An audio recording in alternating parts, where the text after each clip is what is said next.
What's going on, guys? Andrew Piluk Hockey here, back with another video. And as you can see by the title, Patrik Laine has signed a 2-year bridge deal with the Winnipeg Jets. And if you guys see my video this morning, I'm very not feeling well. That's not even English. I'm just not feeling good. And I'm making this video in my room because it's kind of where I'm cooped up today. But I figured I might as well just break out the camera and make this video because the Patrik Laine deal is significant because there was a lot of people thinking that there was a lot of bad blood and that the contract wouldn't be done for quite some time, that the two sides were way too far apart.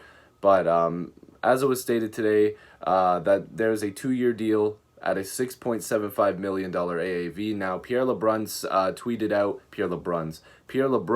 out the Jets had offered 2 years at a $6 million AAV last week, and Laine's camp countered with a 2 times $7 million AAV, and they found a compromise, of course, at the $2.67 million AAV, or $6.75 million AAV. So, for looking at Laine, he's 6'5", 206-pound winger, 21 years old. This guy is a staple for the Winnipeg Jets for years to come as one of the most elite goal scorers in the entire league. In his first year, he had 64 points in 73 games. That included 36 goals.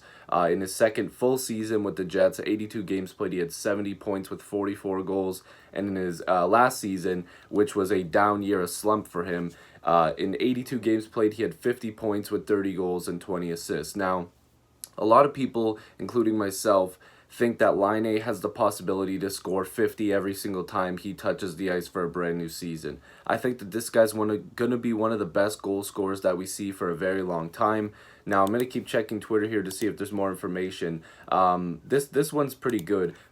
Chris Johnson saying that he's traveled back to Finland today from Switzerland, where he'd been skating with SC Bern, and will be en route to Manitoba. But continuing, as I was going to say, is that with all the contracts and stuff like that, with that Winnipeg has been dealing with, with the Bufflin stuff, and Connor still needs to get done, and apparently the locker room stuff that people are talking about, that there's kind of a divide, which until I hear it from the players, I mean, I'm not sure how much of that I believe, but from all reports that people are saying that the locker room needs some work there, and there's a lot of turnover this year. Trouba's gone, Myers is gone, Bufflin, it looks like he's going to be gone, and there could possibly still be a trade. Like, Ehlers' name has been floating around there for a long time, which I would hope they would keep him because I think that he's a very good player. And, with the Connor deal, like I mentioned, and with Laine making comments about earlier in the offseason saying he wasn't sure if he was going to be back.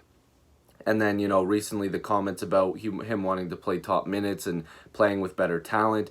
There's been a lot of negative energy, I guess you could say, surrounding the Winnipeg Jets. And I'm glad for their fans, for Patrik Laine, that this deal is getting done, because I really feel that regardless of who Laine plays with, he's probably not going to go in those crazy goal-scoring slumps like he did last season. And scoring 30 goals and having 50 points is good, especially for the number that he's getting. A lot of players nowadays are getting huge contracts, but I believe that that year was a fluke when it comes to not scoring 40 goals, basically. I think that Laine is going to be in the 40-plus range. If not, I honestly think 50 is not out of the possibility. I really think that that's possible, and that's kind of his ballpark. So, 2-year deal, $6.75 million AAV.